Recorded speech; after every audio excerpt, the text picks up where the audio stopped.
우리의 삶 속에서 그 주님의 사랑을 입고 주님을 간절히 찾음을 통하여서 날마다 주님과 동행하는 저와 여러분들이 되실 수 있기를 바랍니다. 오늘은 마태복음 6장 9절 말씀을 통해서 하늘에 계신 이라는 말씀의 제목으로 함께 말씀의 은혜를 나누겠습니다. 우리가 읽었던 오늘 본문의 말씀에 보면 9절 말씀이 이렇게 시작하죠. 그러므로라고 말씀이 시작되어지고 있습니다. 그래서 그러므로라는 말씀에 이어서 이제 하나님을 향한 하나님을 위한 세 가지 기도에 관해서 성경이 말씀을 하고 있는데 8절 말씀 한번 보세요.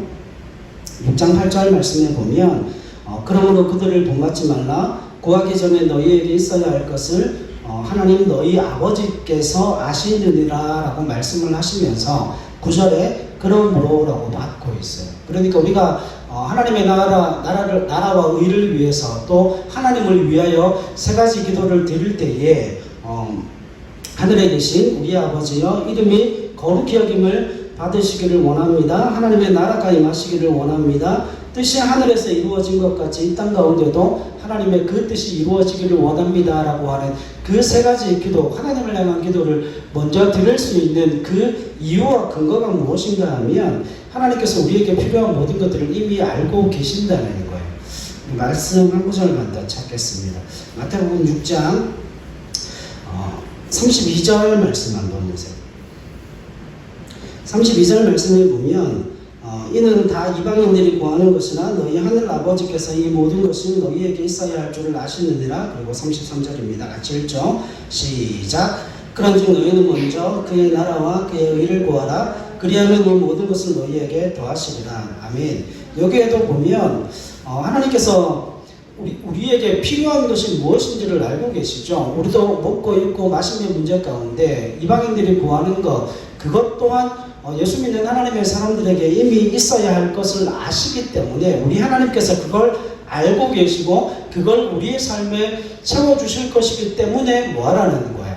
하나님의 나라와 의를 먼저 가장 최우선적으로 구하는 삶을 살라라고 이야기를 하십니다. 그러니까 여러분 우리 삶에 있어서 지금 하나님께서 제자들에게 예수님께서 제자들에게 사도신경 그 주기도문을 가르쳐 주신 가장 중요한 이유는 제자들에게 그게 가장 필요하기 때문이에요. 그런데 제자들에게 가장 필요한 그 주기도문을 가르쳐 주시면서 먼저 제자들이 일용할 양식을 구하게 하시는 것이 아니라 뭐를 먼저 구하게 하시죠? 하나님을 향하여서 하나님의 이름이 거룩히 여김을 받고 존귀히 여김을 받고 하나님의 뜻이 이 땅 가운데 이루어질 뿐만 아니라 하나님의 나라가 이 땅 가운데 이루어지기를 소망합니다, 원합니다라고 하는 그 기도를 먼저 가르쳐 주고 계시죠. 그 이유가 무엇인가 하면 예수님께서 이미 뭘 하시기 때문이에요? 예수님께서 이미 그 제자들에게 있어 가장 중요한 것을 먹고 입고 마시는 문제, 그러니까 이방인들에게도 필요한 그 모든 것들을 하나님께서 그 제자들의 삶 속에 베풀어 주시고 충만하게 채워주시고 만족할 만큼 그들에게 은혜를 베푸실 것이기 때문에 뭐하라는 거예요? 하나님의 나라와 의를 먼저 구하라 말씀하고 있다라고 하는 것이죠. 그러니까 예수님께서 보시기에 제자들에게 있어 가장 필요한 것은 일용할 양식도 필요하지만 일용할 양식보다 훨씬 더 중요한 문제는 그 제자들의 삶을 통하여서 이 땅 가운데 하나님의 이름이 존귀히 여김을 받고 하나님의 나라가 이루어지고 하나님의 뜻이 이 땅 가운데 이루어지는 그것보다 더 소중하고 중요한 일이 없다라고 예수님께서 말씀하고 계십니다. 그래서 오늘 본문의 말씀에 보면 마태복음 6장 9절에 우리가 읽었던 말씀에 보면 주님께서 그 제자들에게 기도를 가르쳐 주시면서 가장 먼저 말씀하시는 게 무엇인가 하면 하나님이 어떤 분이신가에 대해서 언급하고 있어요. 우리의 기도의 대상이신 그 하나님께서 어떤 분이시고 그 하나님이 구체적으로 우리의 삶 속에 어떻게 역사하시는지에 관한 그 문제를 예수님께서 먼저 제자들에게 가르쳐 주고 있다고 하는 것이죠. 그래서 오늘은 하늘에 계신이라는 이 말씀의 제목을 통하여서 예수님께서 제자들에게 말씀하시고 싶어 하시는 그 하나님의 존재, 그 하나님이 어떤 분이신가에 대해서 함께 말씀의 은혜를 나누겠습니다. 여러분, 기도의 깊이는 우리가 기도의 깊이를 따질 때 무엇으로 기도의 깊이를 따질까요? 방언을 한다거나 뭐 오래 기도하면 그 사람의 기도가 깊은 겁니까? 그렇지는 않아요. 실제로는 그 기도의 깊이가 깊다라고 하는 건 기도를 열심히 하고 기도를 최선을 다해서 하고 마음을 다해서 한다는 것, 그게 굉장히 중요한 일이지만 그 사람의 기도의 깊이는 무엇과 비례하는가 하면 하나님을 아는 깊이와 비례해요. 그러니까 하나님을 아는 만큼 뭐가 깊어진다는 거예요? 기도가 깊어질 수밖에 없다는 겁니다. 그러니까 주기도문은 인간의 운명이나 우주의 원래와 같은 비인격적 절대자를 믿는 사람들을 위하여 주신 기도가 아니고 또 심지어는 하나님께서 계시지만 인간 세계에 간섭하지 않는다라고 하는 기독교 유실론자들을 위하여 주어진 기도도 아니라는 거예요. 여러분, 예수님께서 그 주기도문을 가르쳐 주시면서 가장 중점적으로 생각하는 게 무엇인가 하면 예수님께서 하나님을 만나시고 예수님께서 하나님과 대화하시고 예수님께서 하나님 앞에 기도로 나아갈 때에 어떤 마음을 가지고 어떤 자세로 나아가고 구체적으로 그 하나님과 어떤 대화를 나누시는가에 관한 그 문제를 다 어디에다 담아 놓으시는 거예요? 주기도문에 담아 놓으시는 거예요. 여러분, 기도가 깊다는 건 이런 겁니다. 그 사람의 기도가 참 깊다라고 하는 건 그 하나님을 어떻게 만나고 있다는 거예요. 우리가 부모를 만나듯이, 우리가 자녀를 만나듯이 구체적인 실체를 가지고 구체적인 인격과 대화를 나누는 것처럼 그렇게 주님을 만나고 주님을 경험한다라고 하는 그 의미를 담고 있습니다. 여러분, 우리가 아무리 열심히 기도해도, 우리가 정말 최선을 다해서 기도해도 내가 하는 기도가 그냥 허공을 치면 그 기도가 깊을 수가 있습니까? 그건 불가능한 거예요. 그러니까 기도가 가장 힘들고 어려운 이유가 바로 거기에 있어요.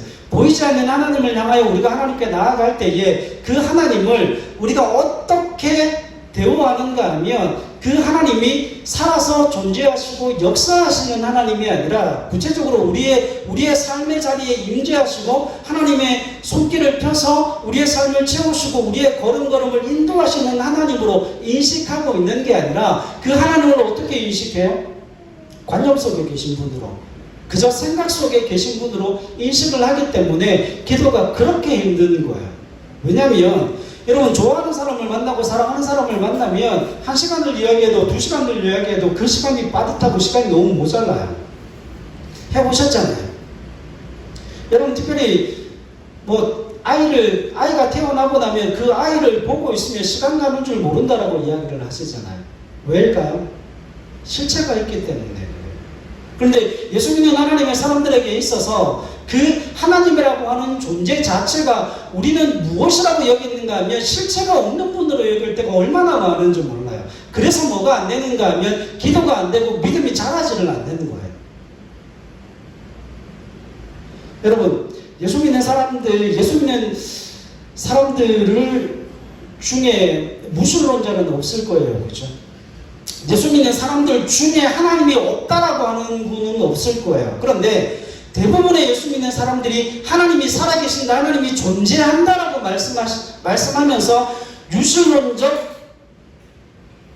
무신론자들이 많아요.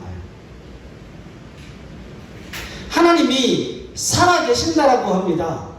하나님이 살아계신다고는 하는데 무엇으로는 그걸 부정해요? 입으로는 하나님을 시인하는데 삶으로는 뭘 부정하는 거예요? 하나님의 살아계심을 부정하는 거예요. 구체적으로 성경에 그런 사람들, 마태복음 5장, 6장, 7장에 그런 사람들이 나오는 게 누가 나오죠? 바리새인들과 서기관들과 대제사장들이 나오잖아요.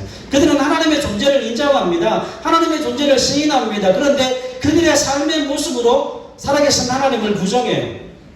하나님의 말씀과는 전혀 상관없는 길을 가잖아요.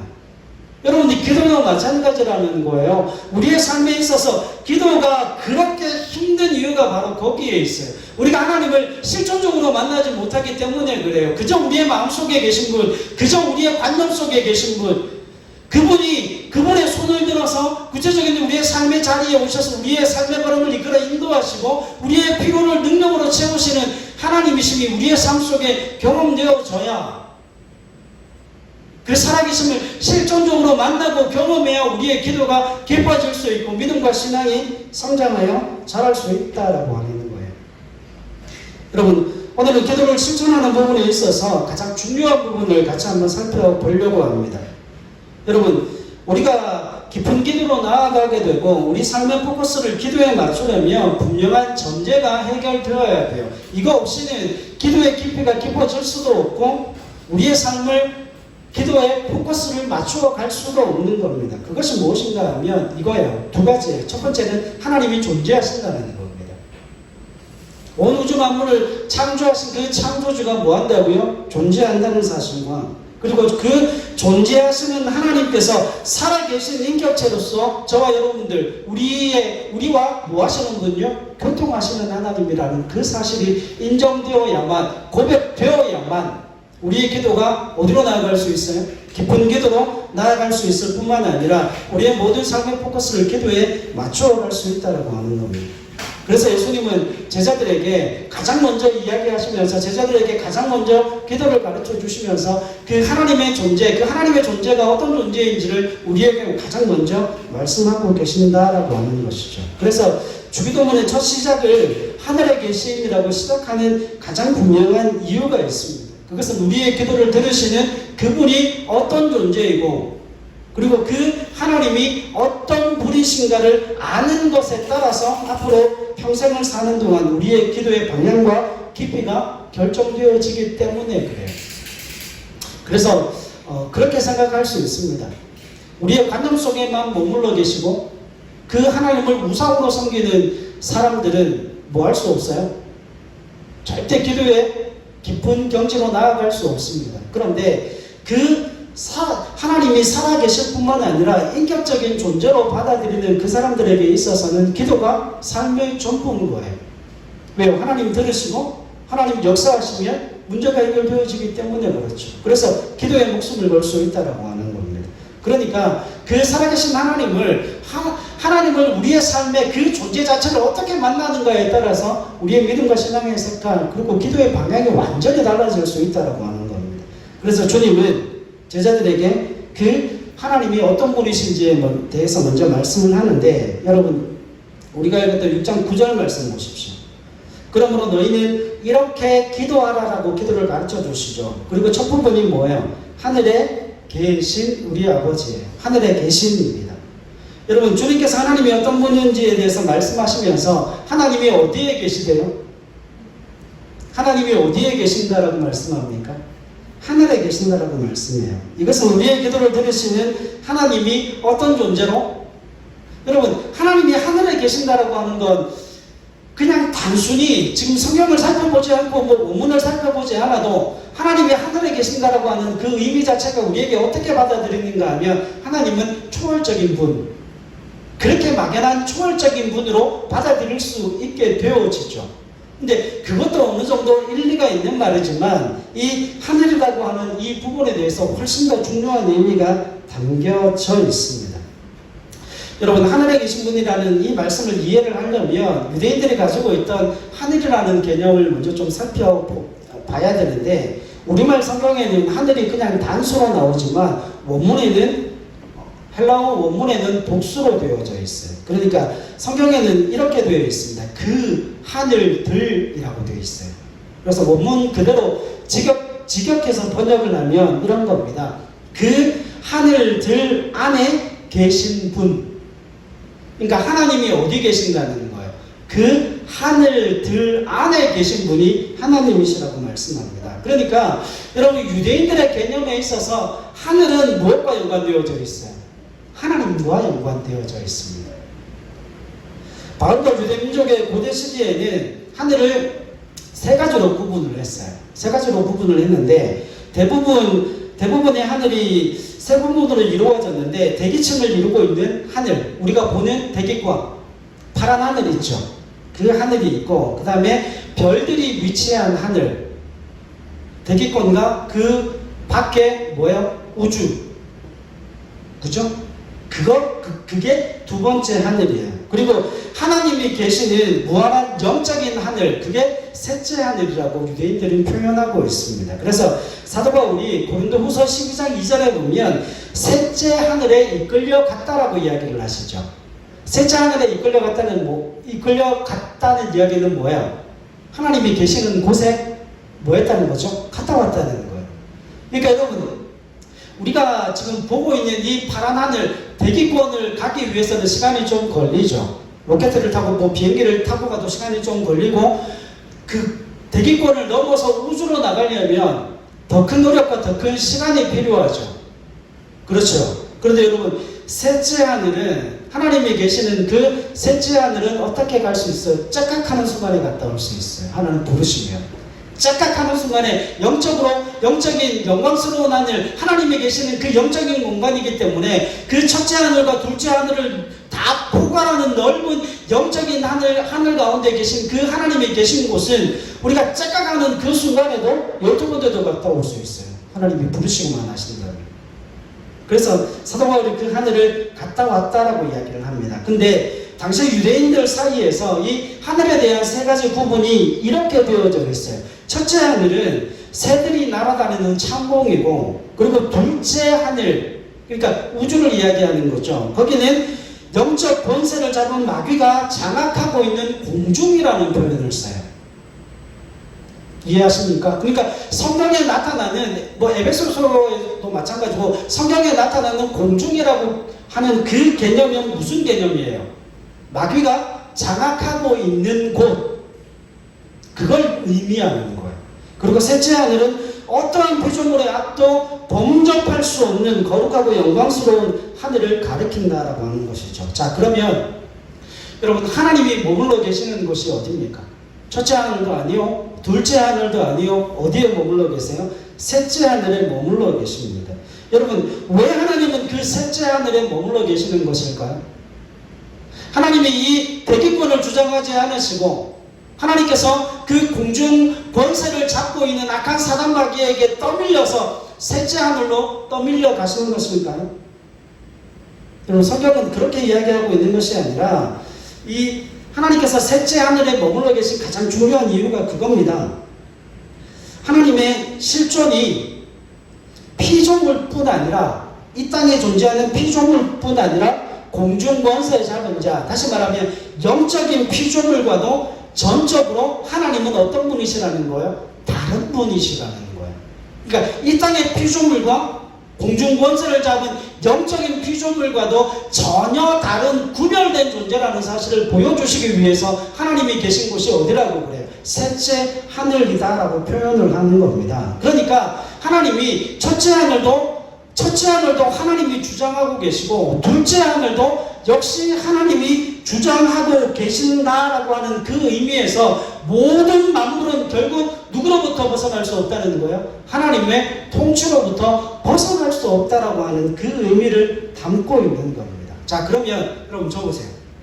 하나님의 존재 방식이 나오죠. 유대인들은 지금 예수님께서 말씀하실 때 하늘에 계심이라고 제자들에게 말씀하셨을 때 제자들은 이미 이 의미를 알고 있었을 거예요. 우리는 유대인이 아니기 때문에, 그러니까 우리는 유대 사상에서 태어난 사람들이 아니고 자라온 사람들이 아닌 이방인이기 때문에 뭐가 필요하죠? 설명이 필요한 거예요. 그러니까 여러분, 하나님께서 고유한 의미에서 하나님의 존재 방식이 뭡니까? 하나님의 존재 방식이요. 하나님은 어떻게 존재하시는 분이십니까? 첫째 하늘에 계신 분도 아니요, 둘째 하늘에 계신 분도 아니요, 셋째 하늘에 존재하심을 통하여서 그 하나님의 존재 방식은 초월적으로 존재하시는 분이시라는 거예요. 그러니까 오해하시면 안 돼요. 하나님이 첫째 하늘 아래 계시는 분도 아니고 둘째 공중에 계신 분도 아니고, 하나님께서는 셋째 하늘에 계심을 통하여서 피조물과도 영적인 어떤 존재와도 그 전혀 구별된 분이심을 가르쳐 주시면서 그분이 초월적으로 존재하시기 때문에, 초월적으로 존재하신다는 말은 무슨 이야기죠? 어디에나 계시고 언제나 계시고 아니 계신 곳이 없는, 늘 어느 곳에서나 충만하게 존재하시는 하나님이시라는 그 사실을 보여주고 있는 겁니다. 그래서 예수님께서는 우리의 기도를 들으시는 하나님을 어디 계신 분으로 말씀하세요? 하늘에 계신 분으로 말씀하고 계십니다. 여러분, 창조세계와 만물을 초월하여 계시는 위대하신 분이 우리가 믿고 따르고 섬기는 하나님이시라는 거예요. 여러분, 하나님께서 생각해 보세요. 하나님께서 초월적인 존재가 아니시라면 어떤 문제가 발생하죠? 하나님께서 모든 만물의 초월적인 존재가 아니시면 어떤 문제가 생겨요? 초월적인 존재가 아니면 시간과 공간에 뭘 받아요? 제약을 받아요. 근데 하나님은 시간과 공간에 제약을 받는 분이 아니심을 지금 말씀하고 있다라고 하는 것이죠. 그러니까 여러분, 하나님의 존재 방식이 어떤 방식이라고요? 초월적인 분이시라고요. 자, 그렇다면 여러분, 하늘에 계시다라고 하는 그 의미가 무엇인지를 말씀을 통해서 살펴볼 필요가 있습니다. 여러분, 성경에 찾아보니까 하늘에 계신이라는 표현이 복음서에서 16번이 나와요. 그런데 그 16번 중에 15번이 어디에 나오는가 하면 마태복음에 나오고 있어요. 여러분, 마태복음은 유대인들을 위하여 기록된 말씀이죠. 마태는 유대인들에게 하나님께서 하늘에 계신 분이라는 그 사실을 통하여서 예수 그리스도가 바로 그 하나님의 아들이라는 사실을 보여주고 싶은 거예요. 그래서 주기도문도 어떤 문맥에서 이해가 되어져야 되는가 하면 이 제자들에게, 유대인들에게 주기도를 가르쳐 주신 그 주님이 이 땅 가운데 오신 메시아요 하나님의 아들이라고 하는 그 문맥 속에서 오늘 본문의 말씀이 주어지고 있다라고 하는 겁니다. 자, 그렇다면 여러분, 하늘에 계시다라고 하는 그 의미가 두 가지로 나타나는데, 첫 번째는 이거예요. 하나님께서 피조물과 구별된 분이라는 그 의미를 가지고 있습니다. 여러분, 이렇게 설명하면 될 것 같아요. 하나님께서 만들어 놓으신 그 피조물 안에는, 뭐가 담겨져 있습니까? 하나님께서 만드셨다라고 하는 그 흔적이 담겨져 있어요. 여러분, 천체를 연구하는 그 과학자들이 기가 막힌 사실 한 가지를 발견을 했거든요. 여러분, 우리가 지구과학이나 물리시간에 배우는 거 있죠. 수금지와 목토, 천해, 명. 이런 행성들이 왜 필요할까? 이런 행성들이 왜 쭉 태양부터 쭉 그렇게 늘어져 있을까? 그 과학자들이 그걸 연구를 하다가, 여러분, 목성이 지구보다 한 100배는 더 크대요.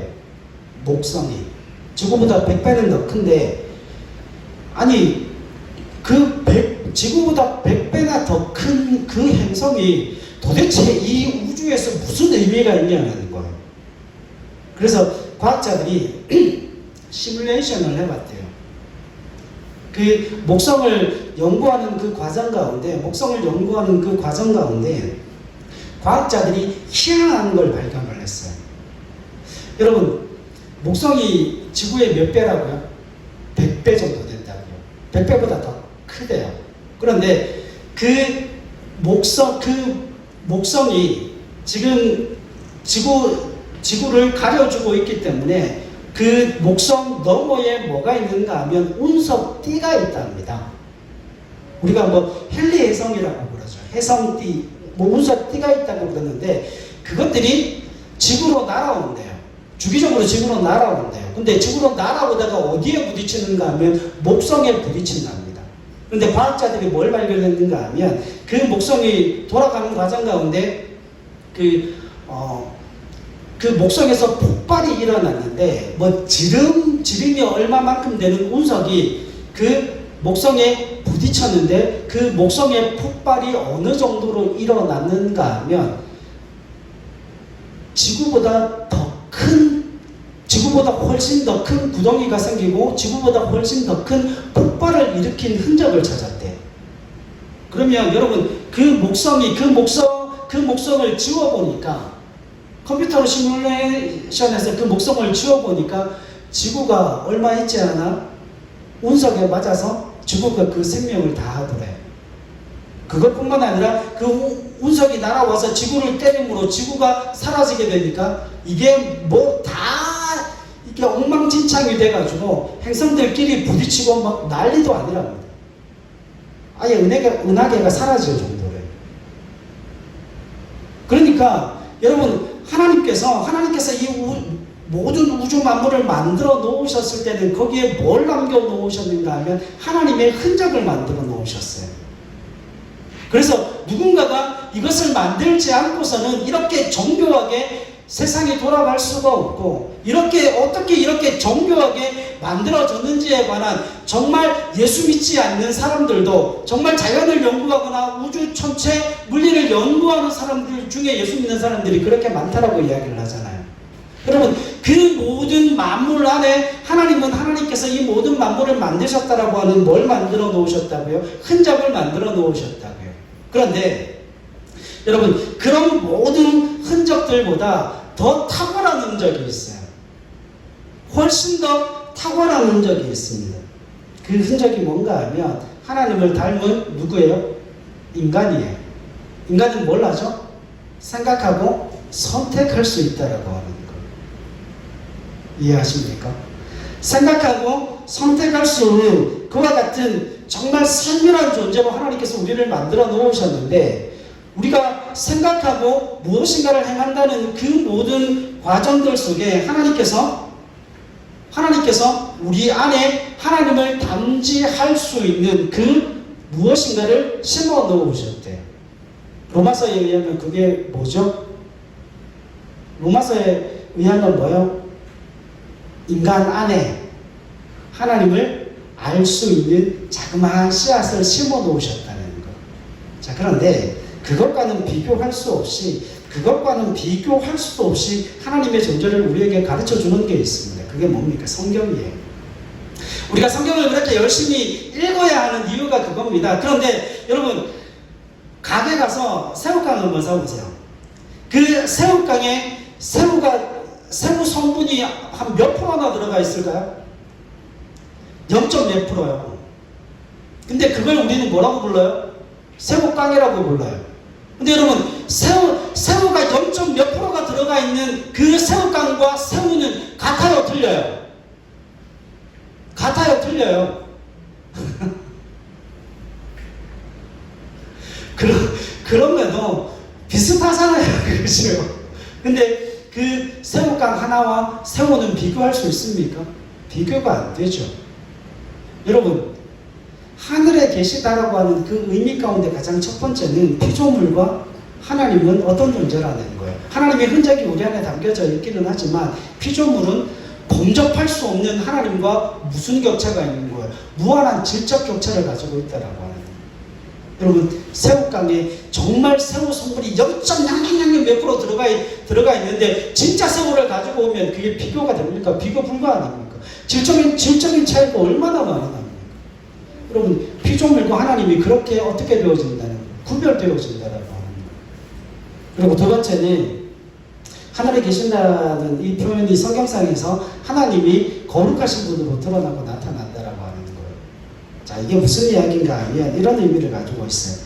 하나님과 인간을 비롯한 피조세계와의 무한한 질적 격차를 하나님의 거룩하신다라고 표현을 하는데, 여러분 창세기 3장에 보면 아담과 하와가 뭐하죠? 하나님의 말씀에 범죄하죠. 범죄해서 쫓겨나는 그와 같은 일들이 일어나게 되는데, 아담과 하와가 범죄했을 때 그들이 행한 행동이 뭡니까? 가장 먼저 행한 건 뭐죠? 범죄한 직후에 무화과 나무에 불 엮어서 자신의 몸을 가렸죠. 자, 여러분 생각해 보세요. 아무도 그들에게 옷을 입지 않은 것 때문에 에이 부끄러워, 다른 누군가가 그 이야기를 단 한 사람도, 어느 누구도 그 이야기를 한 사람이 없어요. 어느 누구도 그런 걸 가르쳐주지 않았음에도 불구하고 그들이 뭘 느끼는 거예요? 부끄러움과 수치를 느끼게 됩니다. 여러분, 그들이 죄를 짓자마자 특별한 방식으로 누구를 의식하게 되는 거예요? 거룩한 하나님을 의식하게 되어지는 거예요. 여러분, 이게 얼마나 중요한지 모릅니다. 예수님께서 이 세상에 오셔서 십자가의 죽임을 당하셔야만 했던 가장 중요한 이유가 뭐죠? 예수님께서 왜 십자가의 죽임을 당하셨어야만 했을까요? 하나님의 거룩하심 때문이에요. 하나님의 거룩하심 때문이에요. 그러니까 여러분, 피조물과 이 피조 세계와 하나님과는 무한한 뭐가 있다는 거예요. 질적 격차가 있다는 거예요. 이걸 인정할 수 있어야 한다는 거예요. 이걸 인정할 수 있어야 된다는 거예요. 하나님은 피조물과 구분되시고 하나님은 피조물과 비교 불가하게 거룩하신 분이라는 그 사실을 뭐 할 수 있어야 한다고요? 인정할 수 있어야 한다고요. 자, 그와 같은 이런 거룩하심을 생각할 때에 우리가 한 가지 꼭 기억해야 될 게 있어요. 여러분, 성도라는 말은 무슨 말이죠? 성도, 거룩한 백성이죠. 여러분, 우리가 거룩할 수 있는 이유가 어디에 있죠? 우리가 우리 스스로 거룩할 수 있나요? 아니잖아요. 우리 에베소서 통해서 배웠잖아요. 우리가 그리스도와 연합되음으로 말미암아 우리가 성도가 되는 거예요. 우리가 그리스도와 연합되어짐을 통하여서 우리가 어떤 존재가 된 거죠? 거룩한 존재가 되었다라고 말씀합니다. 그러니까 하나님의 거룩하심과 관계 맺어지게 될 때에 우리가 그 거룩함을 분여받는, 그 거룩함을 향유하는 존재가 되었다는 거죠. 하나님으로부터 그 거룩함이 내게로 주어졌다는 그 의미를 담고 있는 겁니다. 그래서 하나님께서 우리를 그리스도와 연합된 자로 붙여놓으셨기 때문에 우리가 어떤 존재가 되는 거예요? 거룩한 하나님의 백성이 되었다, 성경은 말씀하고 있습니다. 오늘 제가 이야기하고 싶은 게 바로 여기에 있어요. 여러분, 주님께서 지금 제자들에게 기도를 가르치면서 주기도문을 시작하시면서 그 기도의 방법을 가르쳐 주시면 되셨을 텐데, 기도의 방법이 아니고 하나님이 어떤 분이신지에 대해서 먼저 말씀하시고 계십니다. 여러분, 그 하나님이 어떤 분이세요? 하나님은 피조물과 전혀 다른 구별되시는 분이세요. 그분은 하늘에 계신 분이세요.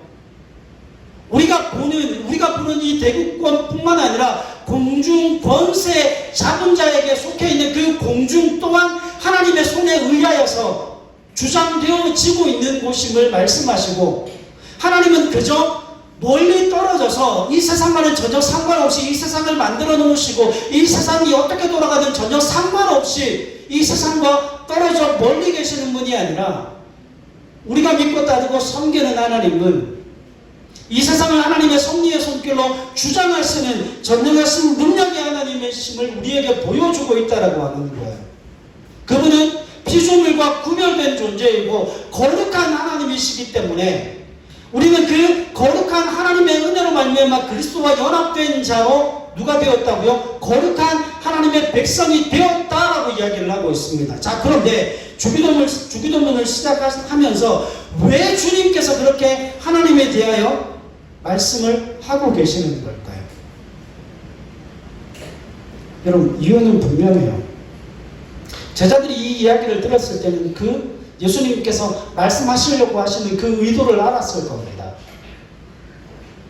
여러분, 주님께서 제자들에게 기도를 가르쳐 주시면서 하늘에 계신 그 하나님을 떠올리게 하는 이유가 바로 그거예요.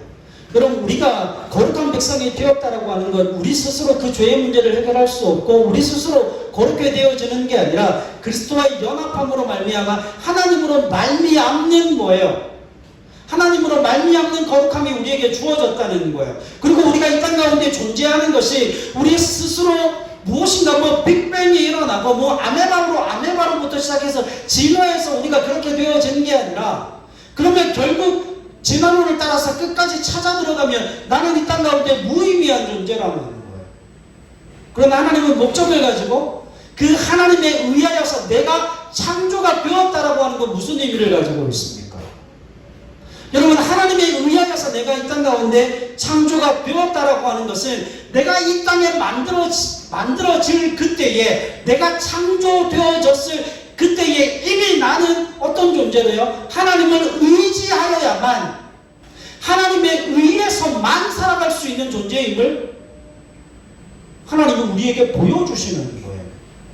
그러니까 나라고 하는 존재가 이 땅 가운데 존재하는 것, 나라는 존재가 이 땅의 삶을 살아가는 그 부분에 있어서 가장 중요한 게 무엇인가 하면, 나는 나 스스로 존재할 수도 없었고, 나는 나 스스로 거룩해질 수도 없고, 나 스스로 뭐 할 수도 없는 존재이기 때문에, 구원받을 수도 없는 존재이기 때문에 하나님에 의하여서 나라는 사람의 정체성이 결정되어지게 되고 하나님에 의하여서 내가 이 땅을 살아갈 수 있는 힘과 능력을 향유할 수 있다는 거예요.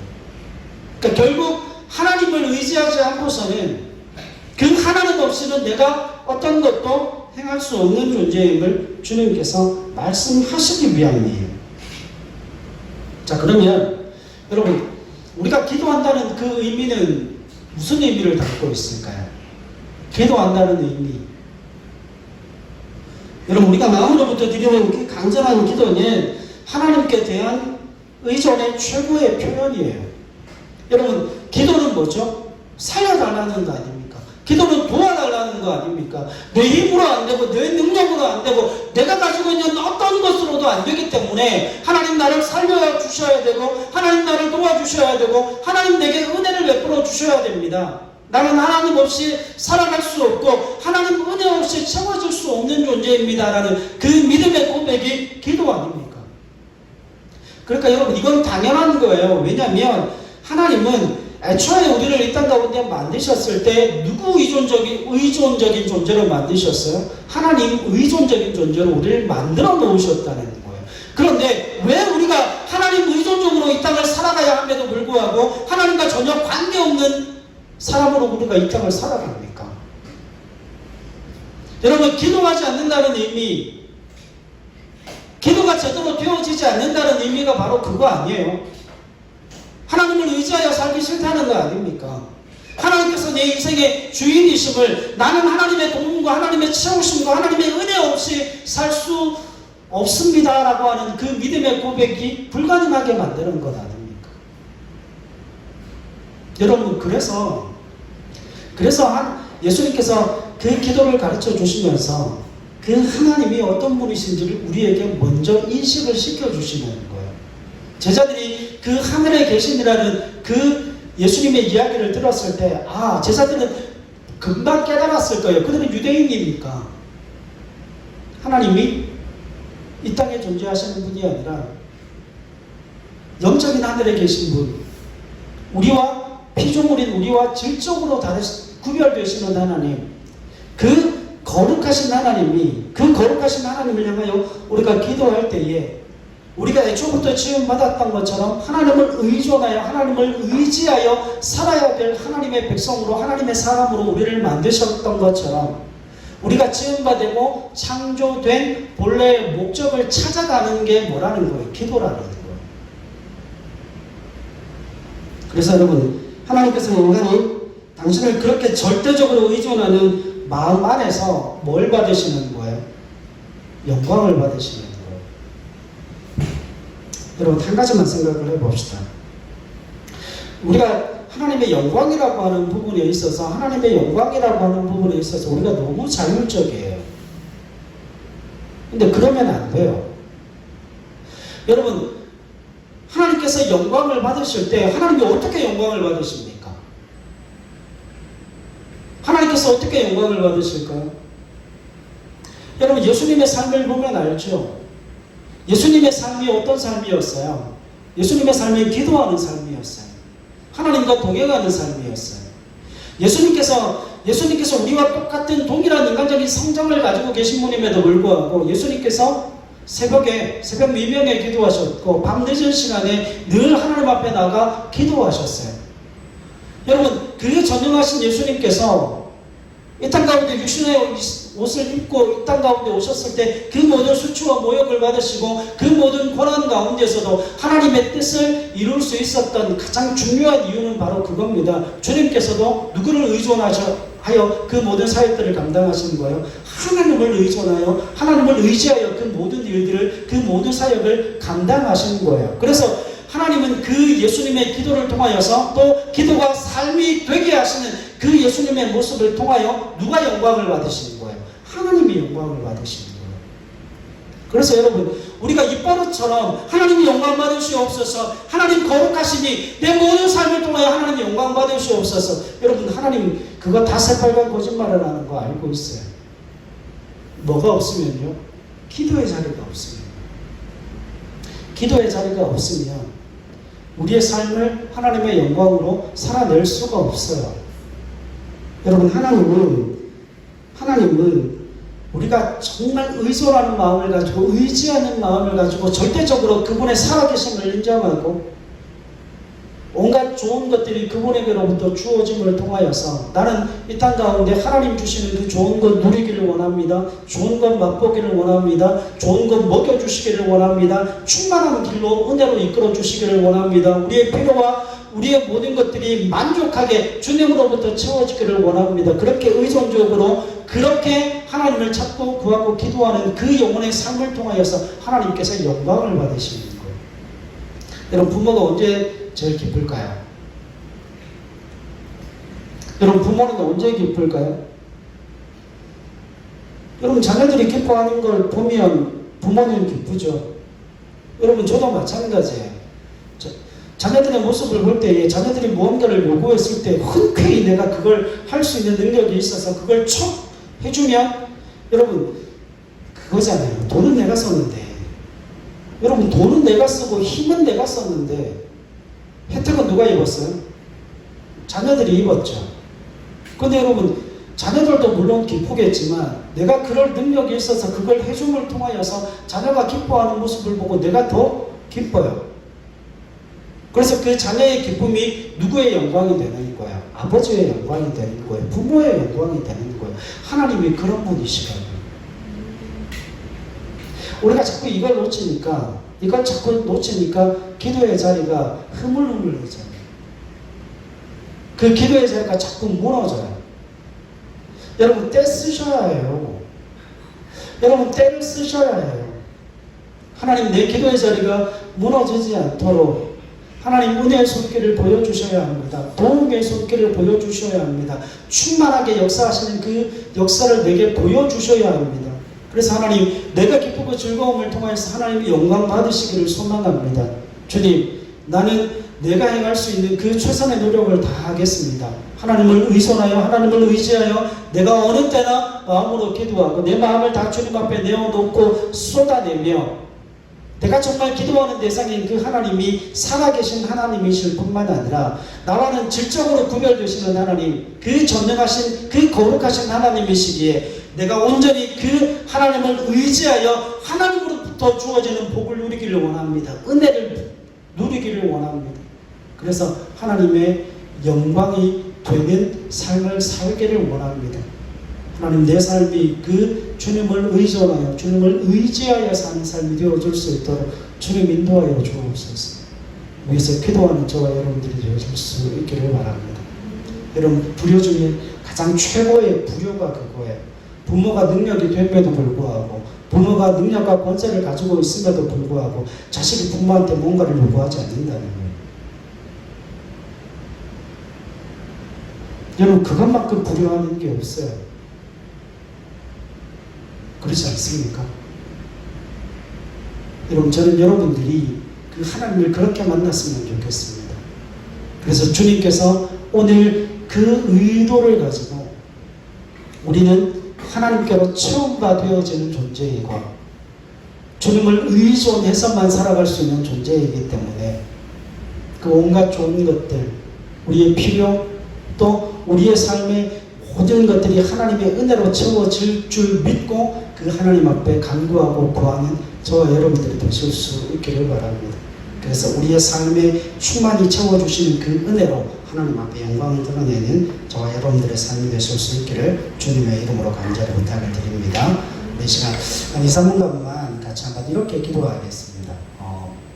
소리 크게 안 내도 되니까 우리가 들은 말씀을 생각하시면서, 맞습니다. 하나님은 하늘에 계신 분이십니다.